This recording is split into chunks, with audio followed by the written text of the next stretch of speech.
Muito boa noite, estamos começando mais um programa Canal Aberto aqui na PUC TV, na NET, Canal 20 e também pela internet. Nós vamos conversar hoje, como sempre, sobre política. Estaremos aqui com vários convidados, pessoas que entendem muito de política, e o programa naturalmente vai abordar assuntos bem atuais no programa de hoje. Para participar do nosso programa, nós convidamos o Dr. Jean Carlos, ele é do PTB, diretor da Goiás Fomento, e Júlio Pascoal, secretário adjunto de Planejamento. Comigo na mesa, Ulisses A.S. Vamos começar conversando com o Júlio Pascoal. Boa noite, é um prazer recebê-lo aqui. Boa noite, eu digo que é um grande prazer poder estar aqui com vocês.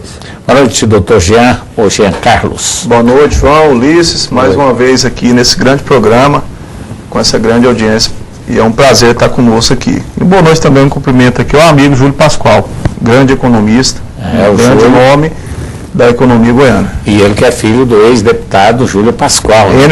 Enio Pascoal, que com certeza está nos assistindo agora. Ulisses A.S., boa noite. Boa noite especial para você, João Silvestre, para nosso telespectador, para o Jean Carlos e também para o secretário Júlio Pascoal. Pois é, para você que conhece o Ulisses A.S. todos os dias aqui no nosso programa, é bom lembrar que o Ulisses é poeta, cantor, articulista, colunista, comentarista de TV e rádio, né?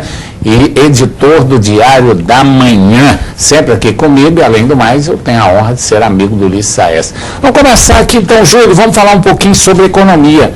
O Brasil está realmente com uma inflação, muita gente não percebe, porque quando se fala em inflação tem aquela ideia de que a inflação é 10%, 12% ao mês, mas a inflação já está preocupando as autoridades do país, não está? A inflação ela tem batido o centro da meta. O que é o centro da meta? É o percentual que o Banco Central considera de forma positiva para manter a política de estabilização.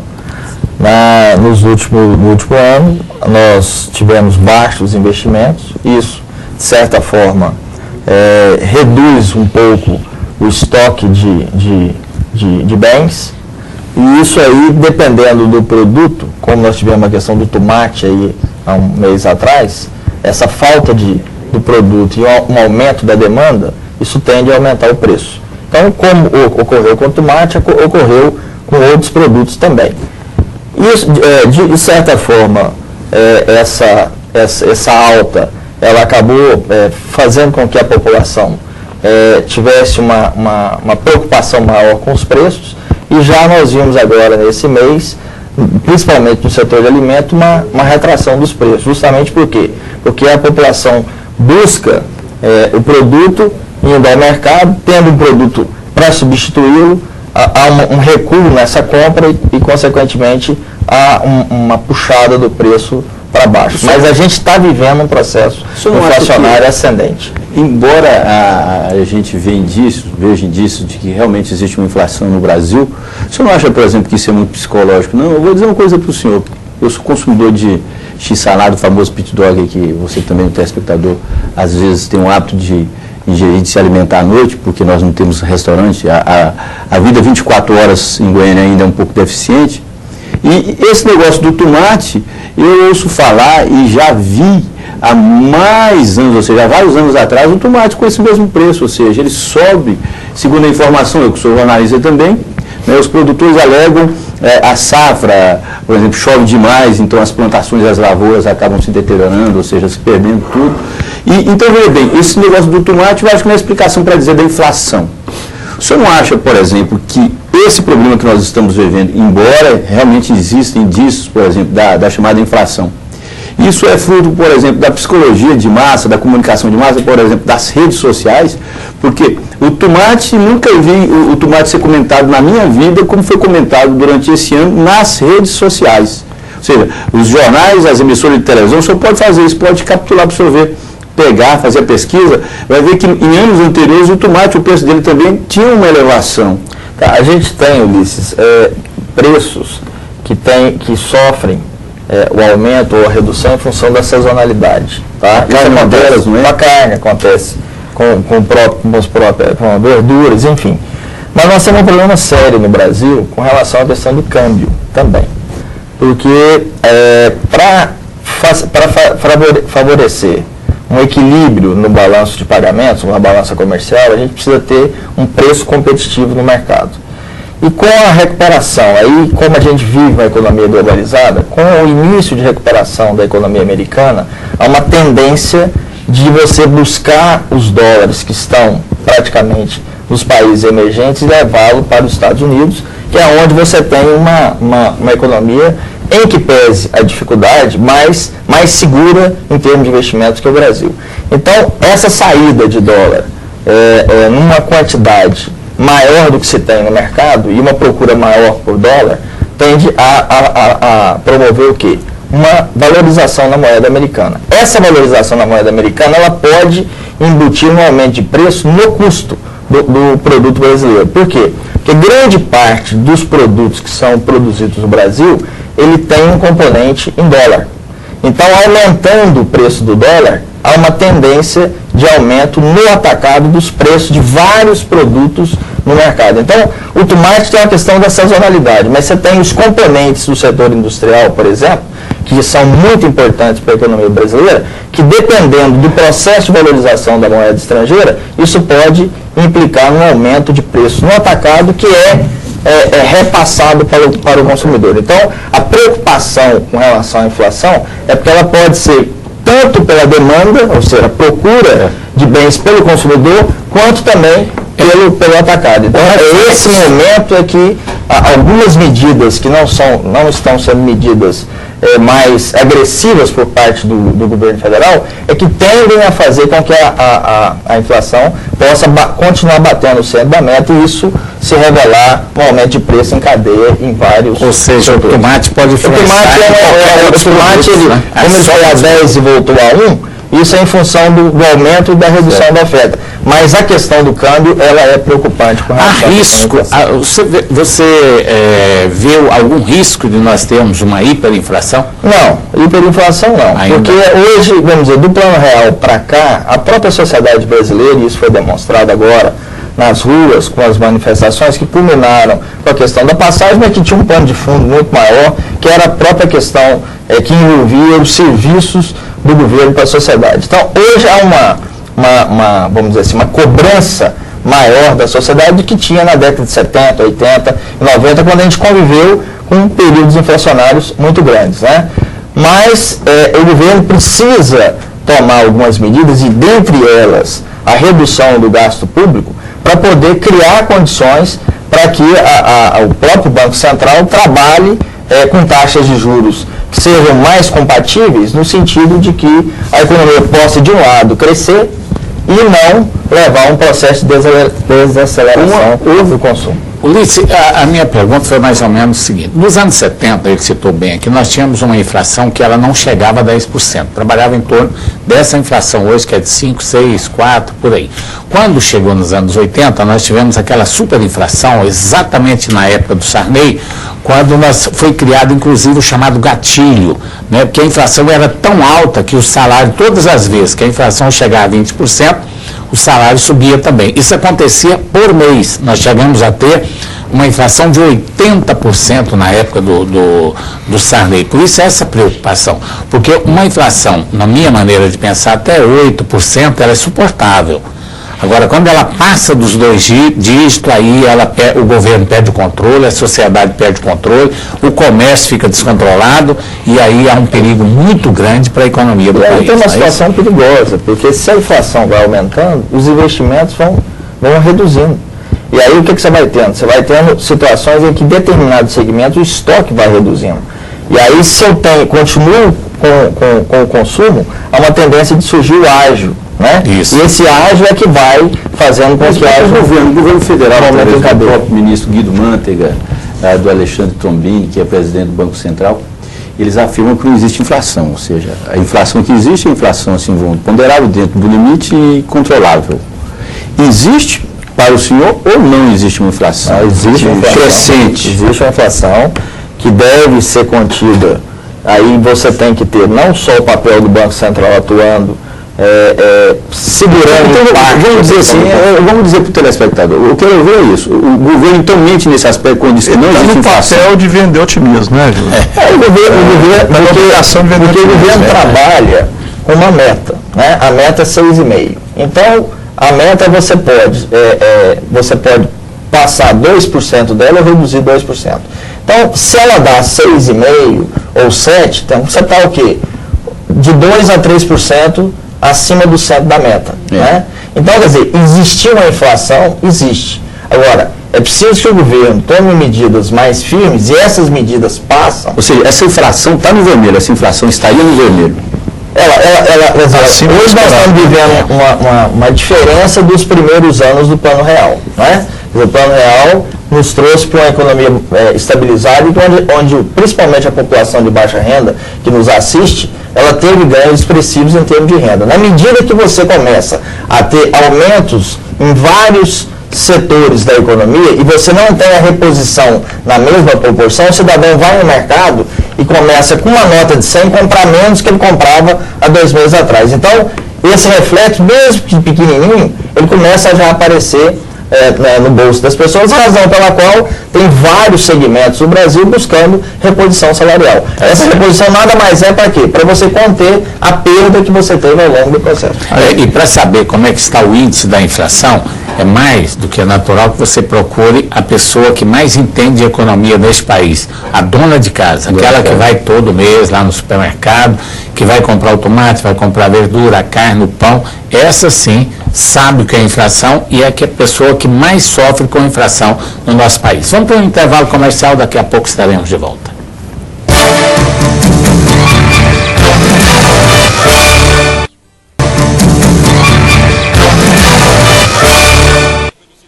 Estamos de volta com o programa Canal Aberto aqui na PUC TV, na NET Canal 20 e também pela internet. Hoje, essa semana, após um ano do assassinato do cronista esportivo Valério Luiz, nosso companheiro aqui, o Ulisses, fez um ano agora, mais de 300 pessoas se reuniram na manhã da sexta-feira passada em uma manifestação que teve como objetivo pedir punição ao crime e também o protesto juntando as famílias e agora criando o Instituto para defender os crimes, cobrança de crime e também mais liberdade de imprensa. Como é que você viu essa atitude aí dos amigos do Valério Luiz, parentes e amigos? Extremamente positiva, até porque foi uma forma de protestar contra, vamos dizer, a insegurança, contra a onda de violência que tem vitimado muitas famílias, inclusive famílias, vamos dizer assim, pessoas humildes também. Ou seja, foi uma manifestação que ela não se prendeu apenas na família do Valério Luiz, também de várias outras pessoas, do Pedro Henrique, pessoas que foram vitimadas aí pela truculência, pela violência dos que acham que detêm muitos poderes. E também um aviso claro para que a justiça seja mais equilibrada e menos, vamos dizer assim, tendenciosa. Nós temos observado em certos aspectos uma certa imparcialidade da justiça. E nós acreditamos que as pessoas, quando elas vão para a rua, elas estão dando, vamos dizer, seu grito final. Então, já que a justiça ela está aí para ser confiável e confiada, é necessário que ela também haja com todo o rigor. Ou seja, só solte as pessoas quando ela tem assim a extrema certeza. Porque não adianta você manter pobres na cadeia em detrimento de pessoas ricas que são, vamos dizer assim, são beneficiadas, ou seja, pelo mesmo poder. E nós sabemos que a espada de Damocles, ela tem que servir para todas as pessoas. Então, foi um grito das famílias que estão sufocadas nessa falta de segurança e personificada aqui pela família do nosso amigo Valério Luiz, foi vitimado, truculento, aqui em Goiânia, porque emitia sua opinião clara, concisa e segura. É verdade. Olha, eu, sinceramente, até hoje ainda me parece que eu estou vendo o Valério Luiz aqui todos os dias, Nós chegávamos aqui, o Valério saía do programa de esporte e a gente ficava conversando ali, falando sobre bike. Ele era um apaixonado por bicicleta e também uma pessoa muito boa de se conviver. Simples. E é simples, a gente conversava muito, ele dava muita atenção para nós todas as vezes que ele saía do estúdio. E, lamentavelmente, foi assassinado de maneira covarde. A imagem que me ficava e que me ficou era de uma pessoa que vestia a sua roupa de ciclista, quando não precisava fazer isso, ou seja, ele podia pegar o carro, podia ter o melhor carro que quisesse, ou seja, de uma família, vamos dizer assim, que trabalha, que luta, tem condições de ter uma mobilidade boa, mas não, ou seja, pegava uma roupa simples, ou seja, de ciclista, e ia pedalar pelas ruas de Goiânia, ou seja, mostrava que o comunicador de massa ele não precisa ser aquele ídolo, aquela pessoa, às vezes, vamos dizer assim, intocável, não, ou seja, é uma pessoa simples e talvez pela sua simplicidade ele foi vitimado, ou seja, foi violentamente assassinado nas ruas de Goiânia. Então, acho que essa impunidade ela tem que ser combatida assim com todo rigor. Eu nunca ficarei calado, acredito que o João Silvestre também, não. Ou seja, e você, telespectador, que com certeza eu acho que está do nosso lado. Eu vou sempre citar aqui no nosso programa, todas as vezes que tiver a oportunidade, porque eu acho que a liberdade de imprensa, ela tem que ser respeitada, assim como a liberdade política, né? Quando a gente fala liberdade de imprensa, não, liberdade de expressão. O político tem que ter também a sua liberdade de expressão, a oposição, a situação, qualquer que seja, nós temos que dar liberdade. E essa liberdade, ela foi conquistada, está sendo conquistada aos poucos, porque ainda há pouco nós falamos da inflação. Eu convivi com o militarismo, eu era estudante, eu convivi, você também conviveu, com essa truculência que foi essa intervenção militar no país, aquele período negro da história. Só vim votar para presidente com mais de 30 anos de idade, né, em 1990, nós não tínhamos a liberdade de expressão. Agora que nós temos, vamos lutar por ela. Eu acho que essa liberdade de expressão, ela deve ser lutada pelo próprio Lula, que foi um dos homens que usou, né, contra a ditadura, foi vítima, pela Dilma, que foi vítima, por todos nós. Essa liberdade ela tem que prevalecer em todos os sentidos, não só de imprensa, mas para todos aqueles, inclusive para os políticos que também precisam dessa liberdade para manifestar as suas ideias. Vereadores de Goiânia querem aumento de salário, você acha que é o momento para isso? Vocês acham que é momento de vereador estar querendo aumentar salário? É momento para o Renan Calheiro andar no avião da FAB? Tem um pessoal que parece que não raciocina, não, né? Governador do Rio de Janeiro andando de helicóptero. Esse momento hoje que nós estamos vivendo, Jean Carlos, na sua opinião, essas manifestações, essa liberdade que o povo brasileiro está tendo de cobrar do político, é positiva? Positiva, e é momento de mudança. Eu vindo para cá, eu até vi uma imagem que eu estranhei. Eu liguei o canal da televisão na TV Senado e na TV Câmara, era 7 e pouco da noite, funcionando a pleno vapor, as duas casas. Fiz questão de ver também, Júlio, se não era um reprise, e na verdade era uma transmissão ao vivo. Ao vivo. Não é? Então, está se promovendo mudanças, a gente está vendo aí o grito da população, né, que já não tolera mais tanta ingerência, não é, tanto gasto público feito de forma indevida, uma pressão tributária muito forte sobre nós, não é, Júlio? Isso aí impacta bastante o mau uso do dinheiro público. Eu acho que é um momento de mudança, teve sinais positivos, e já começou, alguma coisa já vai melhorar. Mesmo que de forma equivocada, a gente está vendo muitas propostas aí. Eu acho que o governo, ele está se comunicando de uma forma equivocada. Ele leva ali uma mensagem, faz ali uma pesquisa, aquelas qualitativas, aquelas coisas, redige um texto, faz-se um pronunciado da nação, prometendo uma série de coisas, uma série de equívocos, prometendo ação inconstitucional, que é o plebiscito, uma série de coisas que não é palpável, que aquilo ali não vai se tornar realidade, para tentar agradar a população. Eu acho que a forma mais correta de você se tratar com o povo é pondo o problema na mesa, chamando a comunidade, chamando todas as partes envolvidas para discutir e tentar achar uma solução. Isso é verdade. Ulisses Aécio, os 5 pontos centrais da proposta do plebiscito que a presidenta da República quer fazer para o país. Primeiro, financiamento público de campanhas. Pelas pesquisas, vamos dizer assim, até enquetes realizadas pelos portais de notícias aí, a população é veementemente contra financiamento público de campanha. Ou seja, vamos dizer, um aspecto negativo de se colocar isso aí. Bom, o que? O plebiscito coloca as opções de financiamento público de campanha, financiamento privado e financiamento misto também, ou seja, que seja privado e também público, ou seja, em parte gastos com o poder público. você colocou no programa anterior, ou seja, que o governo já gasta com isso também. Ou seja, você não colocou o contrário, você disse que o governo não gasta, porque a TV, o horário gratuito, não é? O governo não gasta com aquilo ali. As emissoras acabam tendo prejuízo porque elas... Algumas, outras conseguem redução do imposto de renda, né?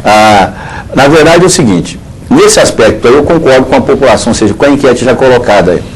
Quando se fala, por exemplo, a forma, vamos ver, se acaba ou não com a suplência de senadores, ou seja, a população também já colocou, através dessas enquetes que eu pude observar até agora, a tendência de acabar com a figura do suplente de senador, não é? Ou seja, um aspecto extremamente positivo.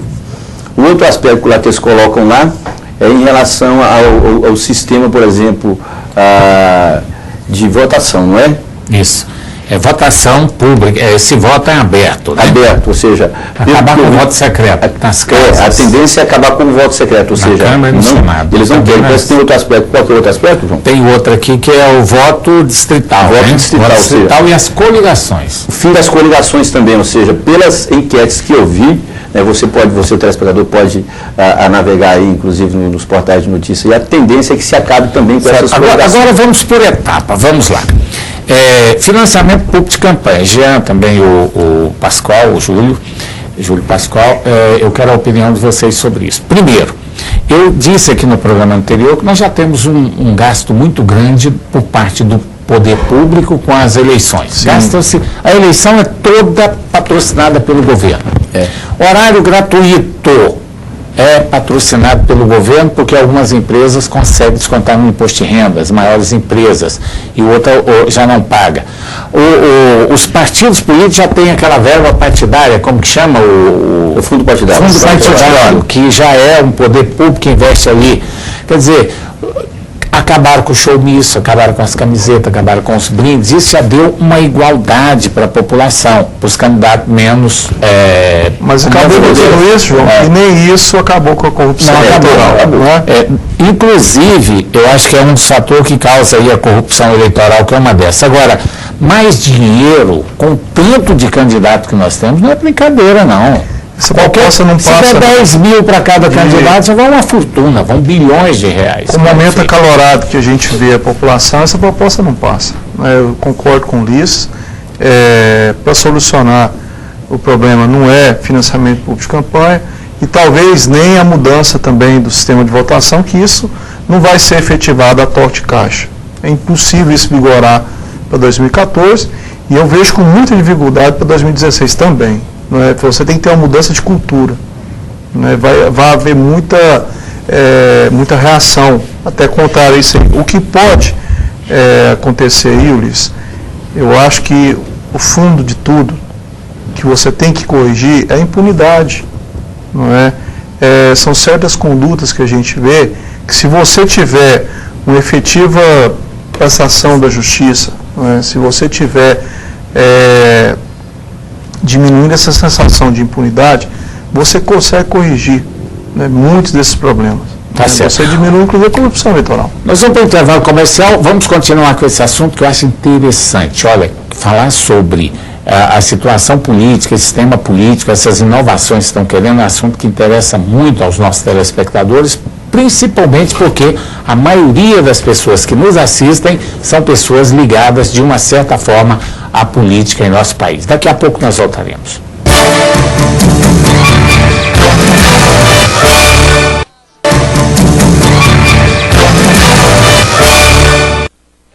Estamos de volta com o programa Canal Aberto aqui na PUC TV, na NET Canal 20 e também pela internet. Estamos debatendo os possíveis pontos, né, da reforma política que a presidenta colocou para um possível plebiscito. Eu não sei se vai acontecer isso aí, mas nós estamos discutindo aqui esse assunto. O financiamento público de campanha. Nós sabemos, Júlio Pascoal, Júlio Pascoal, desculpa, e Ulisses Saes e Jean. Uma campanha para a presidência da República é caríssima, né? O candidato, no caso, os candidatos têm que se deslocar de capital para capital, tem que ir várias das principais cidades, tem que andar de avião. Como é que vai ser isso? O governo vai dar um avião para cada candidato? Vai bancar essas despesas? Como é que vai ser aprimorado o caixa dois das campanhas, né? Eu acho que vai ser induzido a isso. Eu particularmente acho que a discussão ela tinha que começar na base. Quando a população foi para a rua, ela demonstrou o quê? Que há uma insatisfação do povo, de uma maneira geral, com as instituições, sejam elas públicas, privadas, enfim. Então, onde mora o problema, a meu ver, do encarecimento da campanha, seja ela de vereador a presidente da República? Na falta de acesso à educação para, principalmente, a classe de baixa renda. Porque nós, que somos formadores de opinião, nós votamos de acordo com a capacidade que o político tem de nos encaminhar a proposta, seja pela televisão, seja no rádio, seja no debate, né? Infelizmente, a falta dessa educação para se formar uma massa crítica na base do eleitorado, que é as classes D e E, né, que são as que mais precisam do político e as que menos têm os benefícios, de fato, dos estados de maneira geral. Então, isso aí leva o eleitor, principalmente nos 15 dias que antecedem a eleição, a fazer uma análise da seguinte forma: quer dizer, como eu não ganho nada em termos de serviços na proporção que eu desejo, na educação, na segurança, na saúde, então eu quero resolver o meu problema de forma individual. E aí ele acha, o político, que banca essa questão individual, quer dizer, dando gasolina, dando terra, dando tijolo, dando isso, dando aquilo, e isso, de uma certa forma, faz com que haja um encarecimento da política. Então eu acho que, se a presidente Dilma quisesse, de fato, auscultar, né, aquilo que a população foi para poder cobrar, não só da presidência da República, como de todos os estados, quer dizer, a preocupação tinha que ser o quê?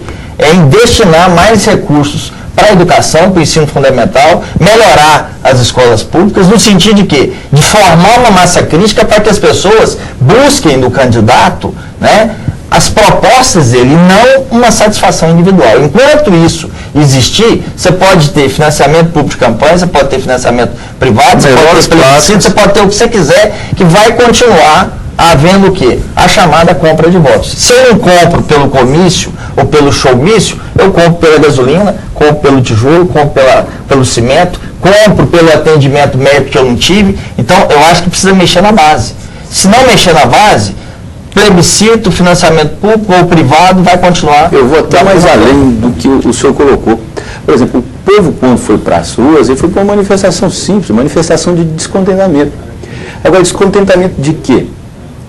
O eleitor, ou seja, você ativista, manifestante, foi lá pedir a mudança do sistema de financiamento de campanha, ou seja, que por exemplo, fatídico da chamada reforma política que está engavetada há 20 anos no Congresso Nacional, pelo fim da suplência de senador, ou seja, também, se você for olhar do lado do aspecto político, agora o povo foi para as ruas por quê? Porque, por exemplo, o jovem nosso faz a universidade e não tem um emprego decente, digno, fica mendigando aí para, depois de fazer um curso superior, às vezes até algumas especializações, ficam mendigando. Ou seja, o povo foi contra o quê? Contra essa estrutura, por exemplo, do noticiário também que se viu, ou seja, a gente só vê noticiário mostrando tragédias, sangue, aquela coisa toda. A população foi contra também os veículos de comunicação, ou seja, porque elas não conseguem ver mais esse tipo de coisa. Foram contra as filas nos CAIs, ou seja, muitas dessas pessoas que foram para as ruas não têm, vamos dizer assim, convênios médicos, ou então não tem planos de saúde, então são obrigados a ir para o sistema público de saúde e ver aquela coisa toda, ou seja, aquela indecência. Então, de fato, a população ela deu um grito contra, vamos dizer, essa forma como o governo administra o Brasil, acha que é dono do Brasil, e não é dono do Brasil. Não é por aí. Tem um ponto aqui, vamos focar alguns pontos, porque o programa é curto, que o Ronaldo Caiado defendeu e outros políticos, parece que até a Marina Santana também defende, que é a chamada lista partidária, né? Criar aquela lista e mandar alegando para fortalecer os partidos. Gente, os partidos já são fortes, porque qualquer candidato tem que passar pelo crivo do partido, tem a convenção lá, não é não, Jean? Tem que passar pela convenção para depois ser candidato. Porque eles estão querendo, a maioria quer, mais folga ainda. Quer dizer, o partido já não vai lançar candidato, vai lançar os eleitos. Por quê? Você, por exemplo, se você a lista vai abrir espaço para corrupção interna. Corrupção interna. Aí eu pergunto você, se você for candidato a deputado, vai tirar o direito da população. Se você for candidato a deputado do seu partido, faz-se uma lista com 10 nomes, você é o 10º. Você vai ter motivação para trabalhar para esse partido? Ninguém. Vai. E quem claro, se a possibilidade são 3 candidatos, 2 candidatos vão ser eleitos, quer dizer, quem vai ser os primeiros da lista? Os caciques. E tem mais uma situação que eu acho que precisa ser colocada, vamos dizer. Essa manifestação, ela foi uma manifestação apolítica. Tanto é que os partidos que quiseram hastear a bandeira no meio da manifestação foram expurgados. Então, isso demonstra o quê? Que a população que foi para as ruas, e mesmo a população que não foi para as ruas, mas que se fez representar por aqueles que foram para as ruas, não acreditam nos partidos. Porque os partidos não estão lendo a necessidade das ruas. Há um escoamento entre aquilo que se pratica nas assembleias, nas câmaras, seja no Congresso Nacional, com o que realmente é a demanda do cidadão. Tá certo. Então eu penso, baseado no que vocês falaram aqui, que a população não está nem aí para a reforma política. Eles estão lixando isso para partido político. O que eles querem mesmo são ações dos políticos. Lógico. Então por que foi colocado agora em cima das manifestações uma reforma política? É o que a oposição está questionando, ou seja, por que esse assunto da reforma política agora, ou seja, se ela já está, eu coloquei aqui, se ela está engavetada lá há quantos anos? Você lembra, o Ronaldo Caiado já foi entrevistado nesse programa aqui, ele discutiu a reforma política. O Ronaldo Caiado é um dos mais ardorosos defensores da reforma política. E há muito tempo isso. Agora, veja bem, eles estão querendo discutir isso aí, por quê? Porque o governo não tem um projeto para uma reforma mais profunda da sociedade. É isso do governo. Eu ia tocar nesse assunto agora. A própria presidente está perdida. Eu estou dizendo isso aqui não, ou seja, somos noticiados em relação o próprio ex-presidente Lula, ou seja, ao invés de ficar aqui, ou seja, o cara que gosta de falar sobre o Brasil, aquela coisa, dá mais palpiteiro, nunca mais palpiteiro igual o ex-presidente. A primeira coisa que ele fez foi fugir do Brasil, ou seja, esse sumiu. Né? Mas assim, o momento é sério, não é? Requer muito cuidado. Existe uma manifestação, está virando uma pandemia, não é? E o governo, concordo com você, Ulisses, o governo não está tendo a habilidade de ter o controle da situação. Não é? Ele aparece ali com um texto feito ali por maqueteiro, lê aquilo em pronunciamento da nação, acha que aquilo vai resolver, enquanto não resolve nada. Propondo medidas contra ilegais, não é? Que é o caso do plebiscito mesmo. A população não está preparada para receber esse plebiscito agora. Nem é o momento. Não é o momento. Medida populista. Um exemplo que eu vi agora é tornar o crime de corrupção como crime hediondo. Isso é uma medida populista. O crime de corrupção é um crime sério, ele merece ser combatido, mas ele tem que ser equiparado a um exemplo, ao estupro de uma criança, a um genocídio, não é? O que você precisa realmente fazer com a corrupção é tirar a impunidade, não é? Punir realmente quem... Porque o bandido, tanto faz 15, 20 ou 30 anos, não faz diferença nenhuma. Ele sabe que ele não vai cumprir. Mas aí você tem um problema hoje, né? Assim, o que leva a população a enxergar o STF como uma saída? Leia-se Joaquim Barbosa. É porque ele contrapôs toda a ordem da impunidade. Toda a ordem da impunidade. Mas aí vem a justiça, o problema da justiça. Se fosse, como você colocou no começo, se fosse um ladrão de galinha, um cidadão pobre, que tivesse cometido algum deslize, ele já estava preso. Né? Mas as pessoas que furtaram o Brasil pelo mensalão, e são públicos e notórios, né? O senhor José Disseu e companhia limitada, né? Eles estão lançando mão de quê? Dos chamados embargos infringentes, né? Quer dizer, que você contesta a sua possibilidade de prisão porque você não teve unanimidade no voto. Quer dizer, isso já foi dado direito para uma outra pessoa usar desse artifício? Então, de repente, o STF, que se colocou perante a sociedade no momento em que ele estava quebrando uma lógica da impunidade, de repente isso pode, pela entrada de outros ministros, acabar não se concretizando. E a população ter uma revolta ainda maior por assistir que tudo aquilo que foi colocado e tudo aquilo que foi defendido pelo Joaquim Barbosa e por outros ministros que têm o mesmo pensamento, pode vir abaixo em razão do quê? Das manobras que a própria justiça dá para aqueles que cometeram crimes de corrupção ou de outros crimes que têm a oportunidade de usar desse mecanismo, de ficar impune. Da mesma forma, em relação à questão do Valério, né, e de tantas outras injustiças que tem aqui em Goiás e no Brasil, e que as pessoas ficam, de certa forma, impunes. Já advogado, você vê possibilidade de reverter o quadro desses mensaleiros que vão ser julgados agora no mês de agosto? Não, nenhuma. Isso que o Júlio falou bem, estão tentando postergar, não é? Eu acho que eles teriam, eles iam conseguir jogar isso bem para frente se não fosse esse movimento. Hoje, o próprio anseio da sociedade já não é nem pela condenação mais, né? Já é pela execução da pena, pela prisão mesmo. E vai ser eu acredito que vamos ter um outro capítulo aí do cenário de manifestação, dessa conjuntura que o país vem passando, logo na frente, que vai vir com a condenação e a prisão dos mensaleiros. Isso aí, inclusive, vai ser a conclusão, né, daquela moralização que o nosso Supremo Tribunal Federal teve quando julgou e condenou, né? Agora a execução da pena vai confirmar realmente que agora uma coisa é fato, né, João? A população aprendeu, né? Aprendeu onde buscar, porque se a justiça não funciona, né? Se os políticos, muito menos, não funcionam, não é? Se os governos não vão bem, já sabe agora abrir a boca e fazer valer, né, ali o seu caminho para os seus direitos. Tá certo. Nós vamos para mais um intervalo comercial. Daqui a pouco estaremos de volta aqui com o programa Canal Aberto.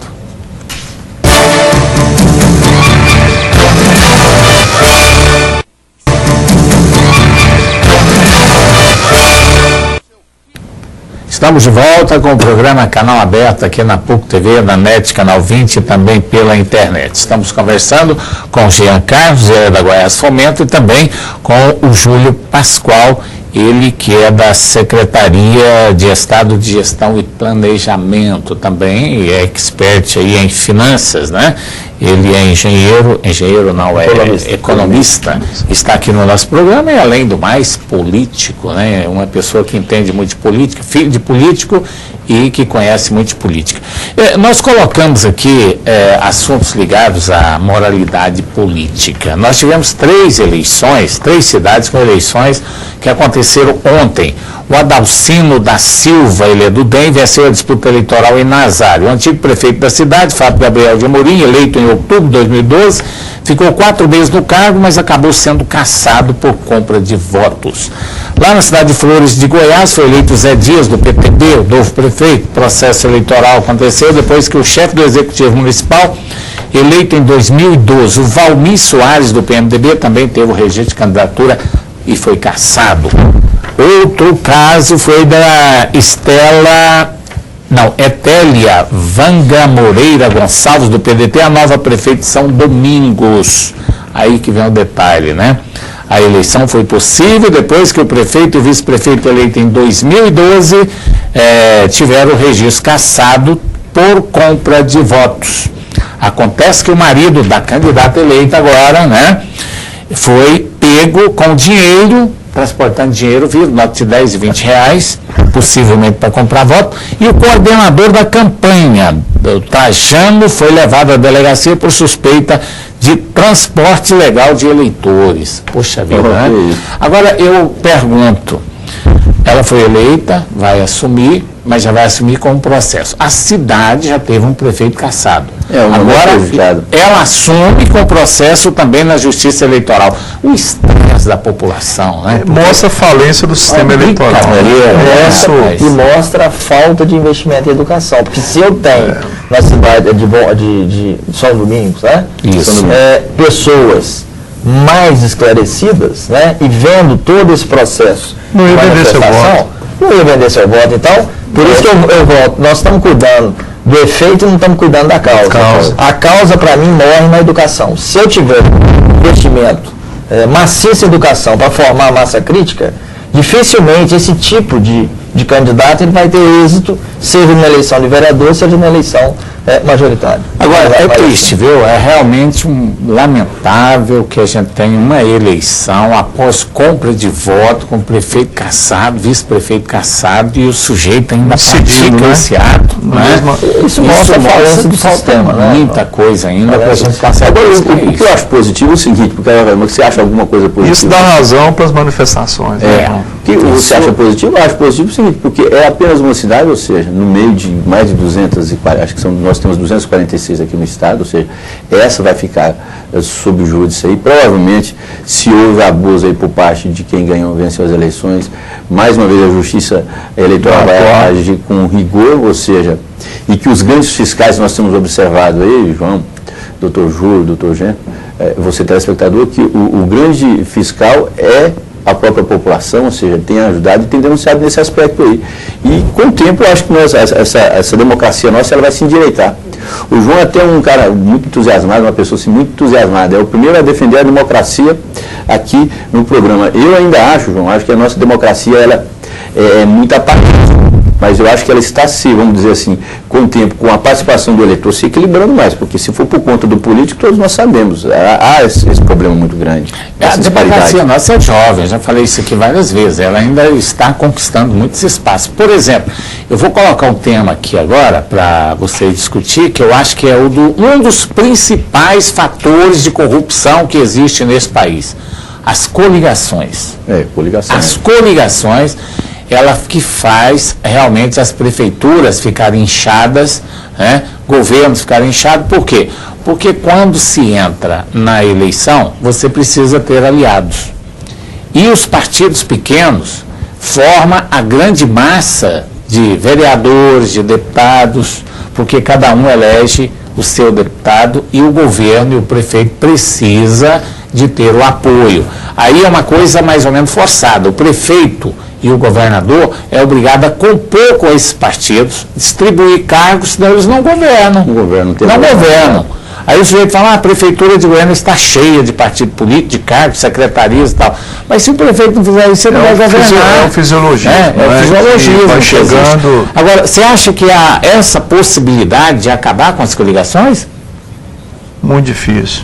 Júlio? Eu acho difícil justamente porque num processo democrático você mudar isso do dia para a noite. De partidos, né? E esses partidos, de certa forma, na medida que eles têm a representação proporcional, eles têm um tempo de TV, né? Um tempo de... Que é o mais valioso. Hoje se busca muito mais o tempo do que propriamente, às vezes, o ideal do partido. Né? O que eu acho que precisa acontecer é que os partidos passem, de fato, a ouvir, né, o clamor das massas e trabalhar os seus quadros e trabalhar os seus programas de governo de forma que eles possam atender. Eu quero aqui abrir um parênteses, no caso, para Goiás, e dizer o seguinte, em que pese todas as dificuldades que o governo do Estado tem passado pelo lado da questão financeira, existem avanços em pontos que os manifestantes buscaram nas ruas. Por exemplo, se nós falamos da questão da saúde, né? Quando você fala de saúde pública, você não faz a dissociação entre CAIS e hospitais. Quer dizer, até anteriormente, isso era meio que a mesma coisa, o atendimento.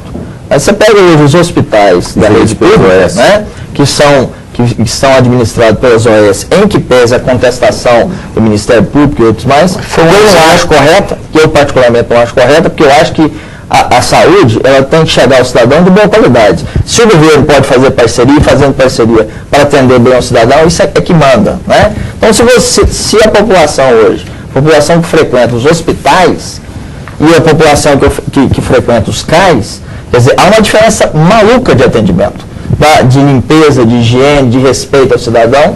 Quer dizer, uma preocupação que o governo do Estado tem tido, em que pese os problemas, de poder dar uma resposta mais serviço público de saúde do Estado melhorou, mais respeitosa para a população. Né? O governador Marconi, nesse sentido, tem procurado, não só na saúde, como na educação, com escolas integrais, o próprio investimento, saindo do Goiás, o 16º no Fundeb, indo para o 5º lugar, né? Isso demonstra o quê?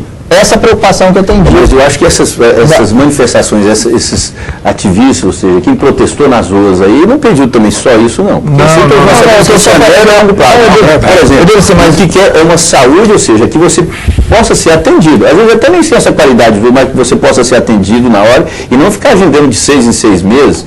E outra coisa também, assim, que as pessoas estão cobrando aí, e que parece que o governo mal escutou isso aí, é bom até gravar você auscultar, o verbo auscultar, é o seguinte, em relação à violência. Ou seja, hoje os menores de idade estão cometendo violências, ou seja, matando as pessoas assim, ou seja, fazendo assim, o modus intera família no Brasil, e o governo parece que está deixando as coisas, ou seja, está querendo fazer a reforma política ao invés de ir a campo e atuar assim, de forma rigorosa no clamor do povo. Isso é fruto do quê? Isso é fruto do crescimento da utilização do crack, né? Porque o menor, ele se droga e perde completamente a noção do certo e do errado, e o bandido profissional usa o menor para poder fazer, matar, roubar, porque ele não pode ser preso em função da idade. Então, quer dizer, tem todo um processo aí, né, que acaba envolvendo na verdade, a culpa de toda essa falta de estrutura que nós temos hoje na segurança pública é das drogas. Porque se mata por droga. Todos os crimes, praticamente todos os crimes que você fizer uma análise, 90% dos crimes, todos têm uma ligação com a droga. Todos têm. Agora, aí 10% fica ali para um passional, para outros problemas, mas a maioria são ligados às drogas. Tem que ter uma política de combate às drogas. Agora, eu acho que a população foi às ruas em busca de qualidade de vida, inclui tudo.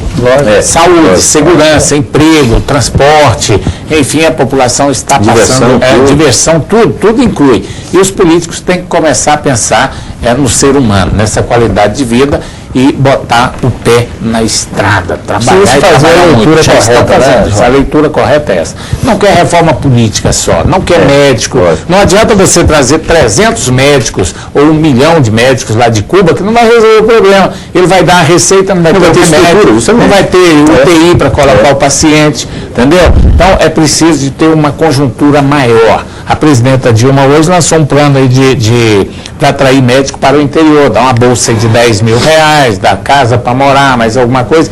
Mas não é só isso. O médico vai chegar lá no interior, não vai ter nada para ele fazer, ele vai precisar tem que ter remédio. Lá naquilo que o Júlio falou, ataca o problema e não ataca a causa, né? Precisa realmente resolver esse problema no país. Não é fácil de resolver de uma hora para outra, mas o caminho está aberto. Estamos caminhando para isso e a gente espera que a coisa aconteça. A reforma política, na sua essência, como é o caso das coligações, eu acredito que nós só teremos uma reforma política se os políticos de hoje votarem para essa reforma acontecer daqui 3 ou 4 mandatos. Porque para ameaçar, eles próprios não vão votar. Então a política tem que ser colocada, essa votação, vigor para daqui 10, 12 anos. Entendeu? Porque atualmente não vai funcionar. Ninguém vai legislar contra si próprio, né, Ulisses? Então tá aí, o programa está chegando ao final.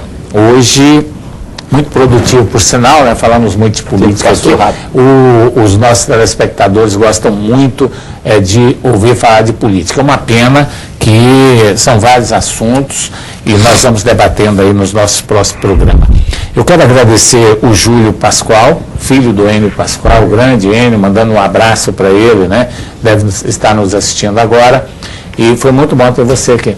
Eu que agradeço a oportunidade de estar discutindo, né, conjuntura política, econômica com o Jean, com o Ulisses, com você. Estou sempre à disposição, sim, que o programa necessitar, para a gente poder falar aí de economia e das coisas de Goiás e do país, nós estamos à disposição. Pois é, e o Júlio trabalha lá na secretaria do José Weck, né? José Weck. Ele é o braço direito do José Weck. Então, nós poderíamos falar mais sobre outros assuntos aqui dentro do nosso programa, quem sabe numa próxima oportunidade. Jean Carlos, foi bom tê-lo aqui de novo, Jean. Obrigado, viu, João, por mais esse espaço. Obrigado, Ulisses. Júlio, foi um prazer estar com você aqui, Júlio. O Júlio, que é um grande economista, presidente do Conselho, já foi presidente do Conselho Regional de Economia, não é? E um dos expoentes, conselheiro federal do Conselho Nacional de Economia, um dos expoentes da economia de Goiás. Agradecer também a nossos telespectadores, não é, que estão aí nos assistindo, já é quase meia-noite, doutor Enio Pascoal. Um abraço, doutor Enio. Um prazer estar aqui com o seu filho nesse bom bate-papo. Obrigado. Tá certo. Poeta, comentarista, jornalista, Luiz Arres, pintor também. Seja nada, né? Porque isso tudo não é nada, né? Tudo é muito Eu importante. agradeço a Deus por não ser nada nesse mundo, mas ser tudo também, assim, acho que é importante. Fazer de tudo um pouco, né, Luiz? Mas vamos dar um abraço especial para o artista plástico Omar Souto, que amanhã às 20 horas ele recebe uma novena lá na chácara dele, lá no Jardim Novo. Eu estarei lá, como cristão que sou, e um abraço para você, João, para você, telespectador, para o doutor Jean e doutor Júlio Pascoal aqui. Tá certo, o Omar Souto, que além de ser pintor, também é cantor, né? Já assistiu show, aliás, patrocinei um show dele uma vez. Foi bom, então. Aí Itaveraí, da Jovem Guarda, canta bem, meu amigo, um abraço para você também. Ele que pintou ali aquelas Via Sacra da rodovia do Romeiro. Aliás, você foi lá, ficou linda aquela rodovia, né? Fantástico. 18 quilômetros a pé, assim, com a língua para fora, cheio de calo no pé, mas assim, com fé no coração. Muita fé, tá certo. Um abraço para você, telespectador. Nosso convite para estar conosco na próxima segunda-feira, 22h30, aqui na PUC TV, com mais um programa Canal Aberto. Até lá, boa noite. Obrigado pela audiência.